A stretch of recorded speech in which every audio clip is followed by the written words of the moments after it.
দেশ কি শুধু জন্মায় নাকি কখনো কখনো হারায়? হারিয়ে যাওয়া এমন কয়েকটি দেশ নিয়ে ফাইজুরস ফাইভের এই আয়োজন।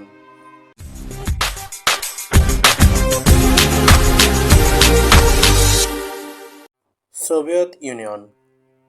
1917 সালের অক্টোবর বিপ্লবের পর রাশিয়ার সমাজতান্ত্রিক বিপ্লবীরা এই রাষ্ট্রটি প্রতিষ্ঠা করেন।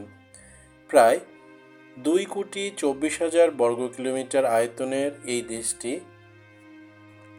বিশ্বের মোট ভূখণ্ডের 6/1 ছিল।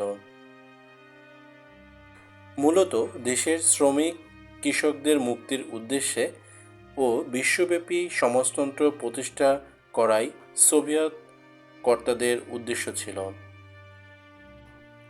তবে বিশ্বের প্রথম এই সমাজতান্ত্রিক দেশের ইতিহাসের সাথে জড়িয়ে রয়েছে পশ্চিমা দেশগুলোর সঙ্গে নিরন্তর অস্ত্র প্রতিযোগিতা, পরমাণু বোমার হুমকি ও দ্বিতীয় বিশ্বযুদ্ধের ভয়াবহ সংগ্রামের কাহিনী।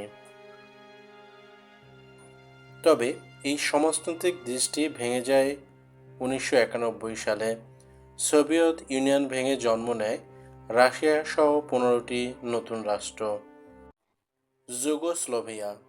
অস্ট্রো-হাঙ্গেরিয়ান সাম্রাজ্য থেকে বেরিয়ে 1918 সালে দক্ষিণ পূর্ব ইউরোপে Serbia, Croatia, Slovenia, Bosnia Herzegovina, Macedonia, Montenegro এবং কসোভো এই দেশগুলো মিলে এক নতুন রাজ্যের জন্ম হয়।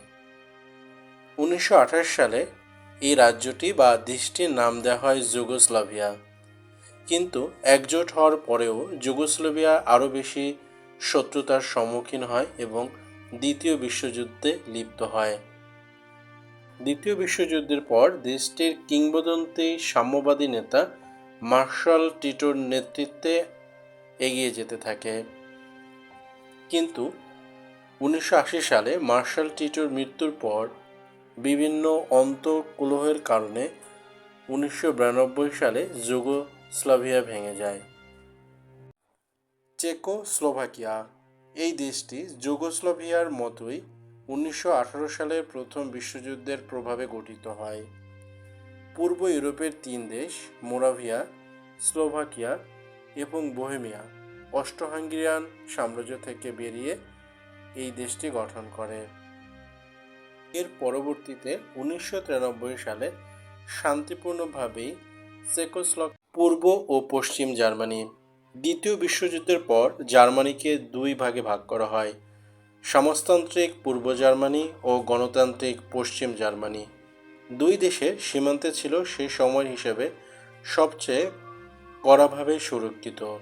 পূর্ব জার্মানি থেকে প্রায় লোক পালিয়ে পশ্চিম জার্মানিতে চলে যেত। এই প্রবৃত্তি ঠেকানোর জন্যই 1961 সালে নির্মিত হয় কুখ্যাত বার্লিন প্রাচীর। যাই হোক, 1989 সালে পতন ঘটে এই প্রাচীরের।